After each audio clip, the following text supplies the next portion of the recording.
High, আমি তিতলি। আজকে সকাল সকাল রেডি হয়ে বেরিয়ে চলে গিয়ে ছোটো কাকুর সঙ্গে বালিসাইতে মাটন কিনতে। কিন্তু মাটন কিনতে গিয়ে দেখি দোকানে এত ভিড় ছিল যে আমাদের ডিসিশান চেঞ্জ করতে হলো। ওখানেই দাঁড়িয়ে ছোটো কাকুর আমি ডিসিশান নিলাম মাটনটা রাতেই হোক।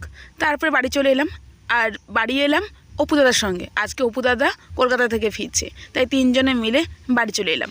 বাড়িতে এসে দেখি লুচি আর ঘুগনি হয়েছে। তারপর ব্রেকফাস্ট কমপ্লিট করে দেখি সবাই মিলে মাছ কাটতে বসে গেছে। আর আজকে আমার ছোটো পেশাবু এসছে, বড় পেশাবু এসছে। আমার দাদা আসতে পারেনি, কারণ ওর কাজে খুব ব্যস্ত ছিল বলে আসতে পারেনি।